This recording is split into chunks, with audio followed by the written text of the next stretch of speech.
Okay, so for like the last few weeks, I have had this incredible opportunity to actually be traveling right across the country, right? So our team has been going across the country, meeting with youth workers all over the place. Super cool. We've gone all the way from the Pacific Ocean. We were all the way over there in Victoria, BC, all the way over to the Atlantic Ocean at, PEI, went right onto the island of PEI, went down to Halifax. Pretty amazing. Now, I got to tell you, it's one thing to be able to stand on the shore and look at the ocean. I think that's cool. I think it is incredibly uncool to actually be on the ocean. The ocean freaks me out. I mean, it is so big. Airplanes get lost on the ocean and nobody knows where they are. Cannot find it. That freaks me out. I was hearing stories about back in the days when fishermen used to roll out of Halifax and those places. They'd get on their big boats, they'd sail out into the ocean, Nowheresville, totally scary.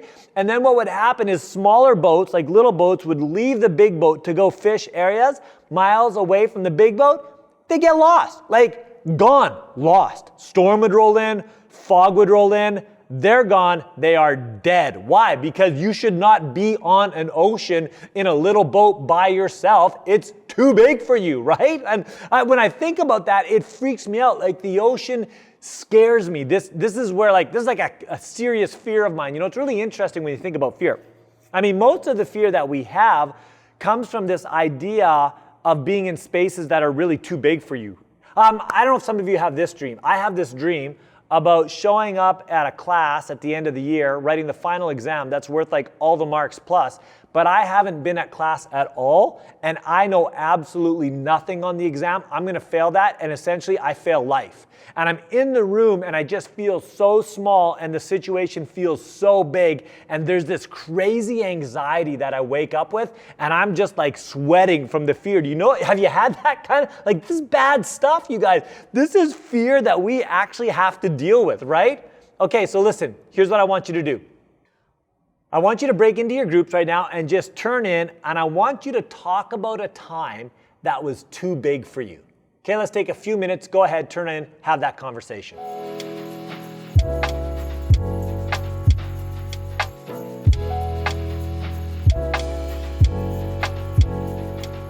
Hey, here's the deal. At some point in time, all of us are going to struggle with fear. This is a human condition. This is a reality. Now, I think for some of us, that fear seems to be something that's just constant, right? We would say there's this anxiety that we live with. I don't know that there's ever been a generation that has kind of defined their experience using the word anxiety more than this generation has. This is reality, especially coming out of these last 2 years with the pandemic, with climate change and all the different things going on. I think for many of us, we just live with this anxiety that feels constant.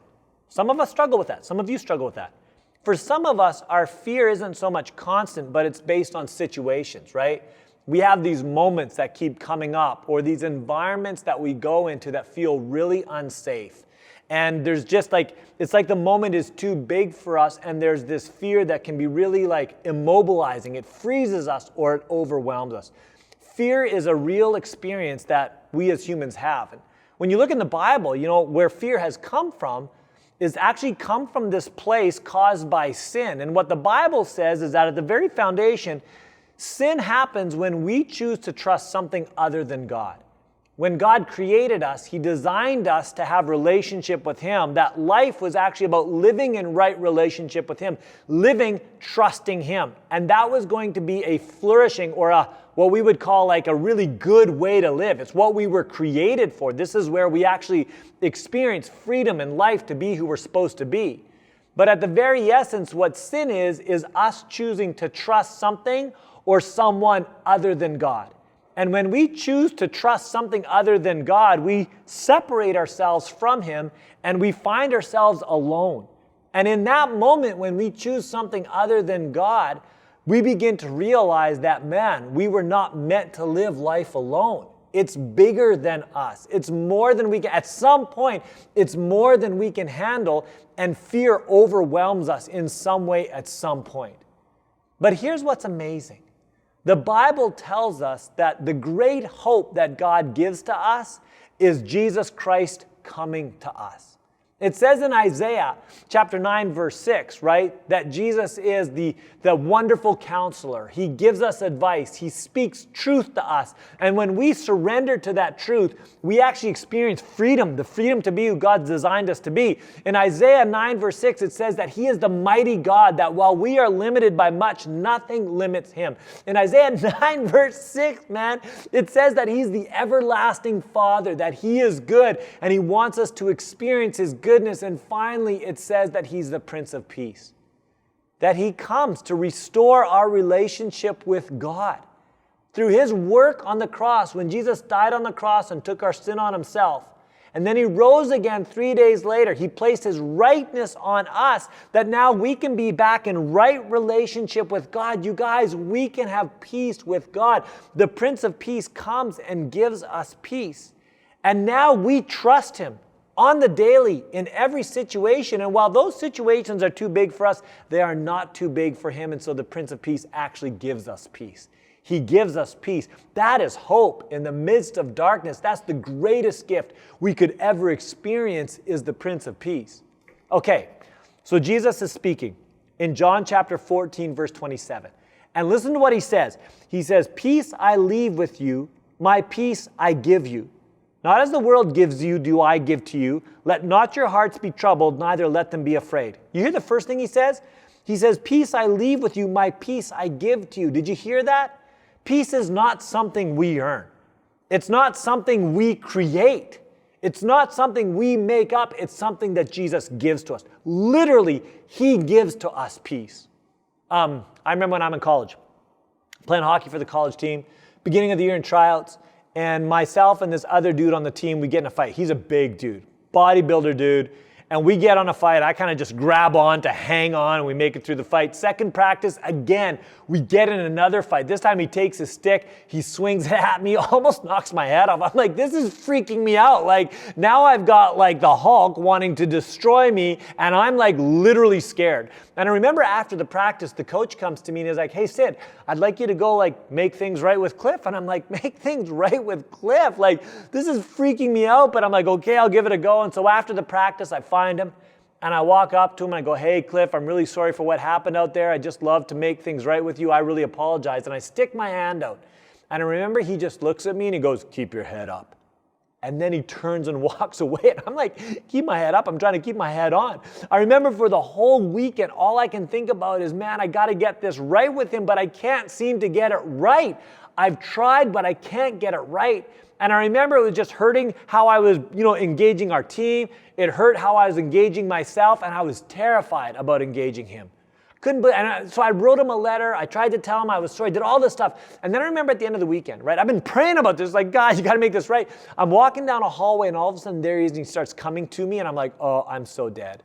And then he walks up to me, and he just gives me a hug, and he says, "We're good." And all of a sudden, where there was like this split, suddenly in our relationship, fear was gone, peace was restored.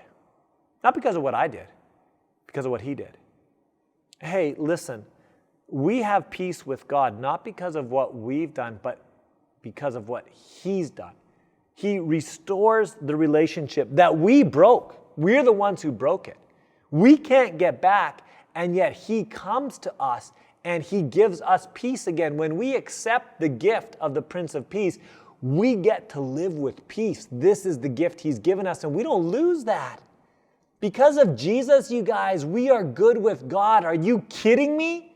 Even when everything else isn't good, we are good with God, the creator of the universe, the world. When we follow Him and surrender to Him, no matter how chaotic everything else is, we can have peace. This is the good news. It's what we call the gospel, the good news. This is the best gift ever. This is hope in darkness, you guys. Love it. Love the Prince of Peace.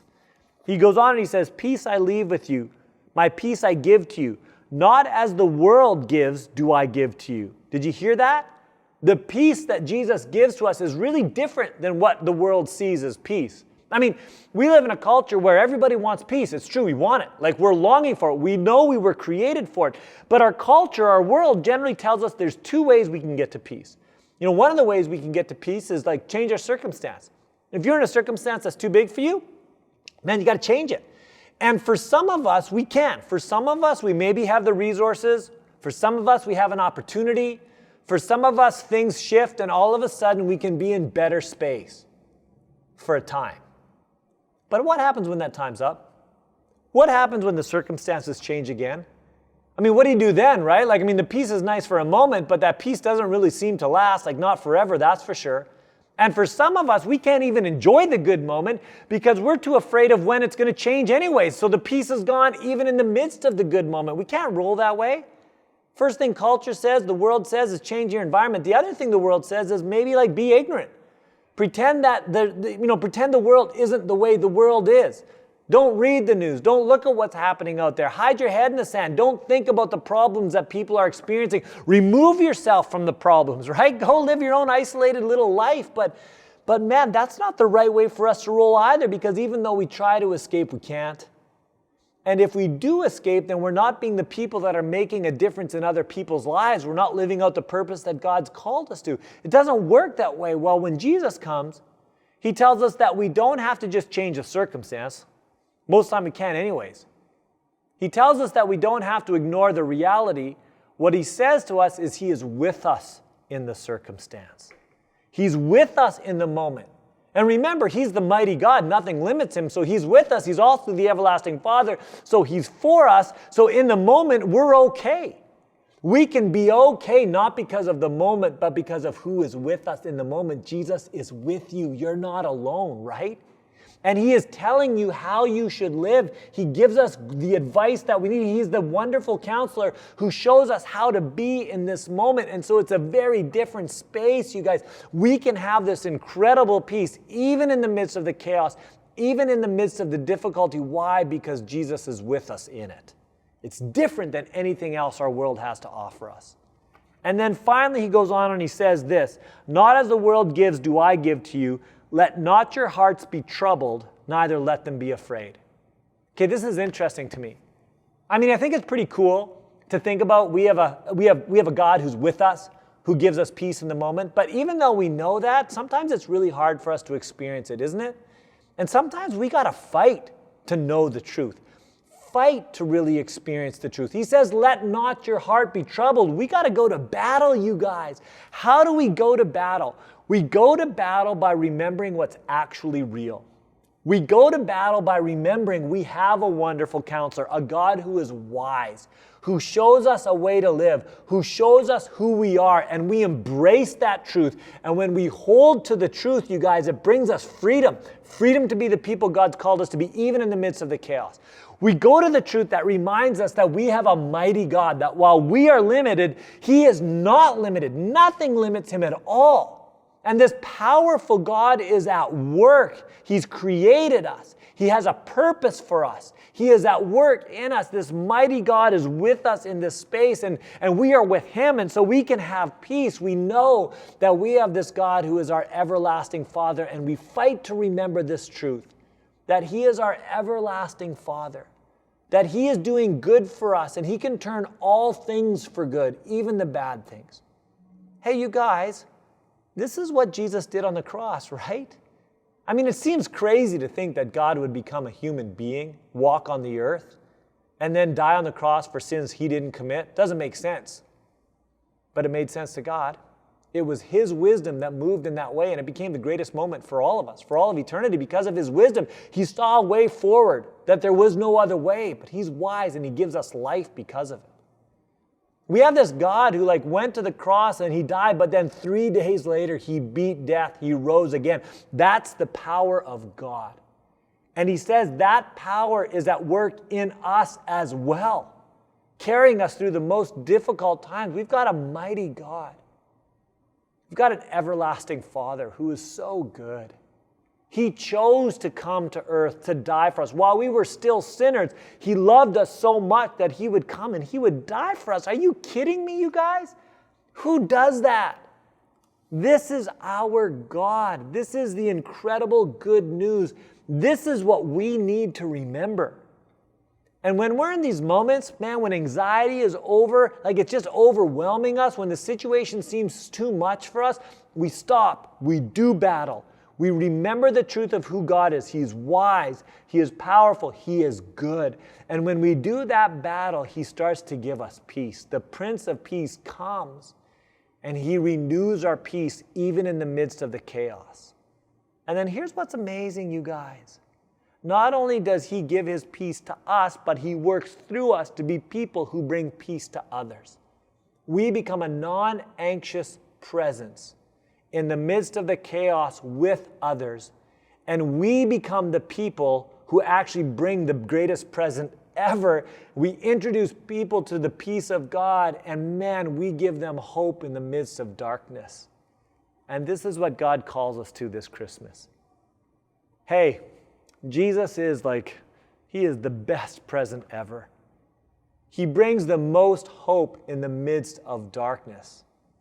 He is our wonderful counselor. He is our mighty God. He is our everlasting Father. He is the Prince of Peace. And not only does He give us hope, but when we experience that hope, then we become the people who bring hope even into the darkness. We become the people who bring the best present ever. And man, our world needs it. God bless you guys.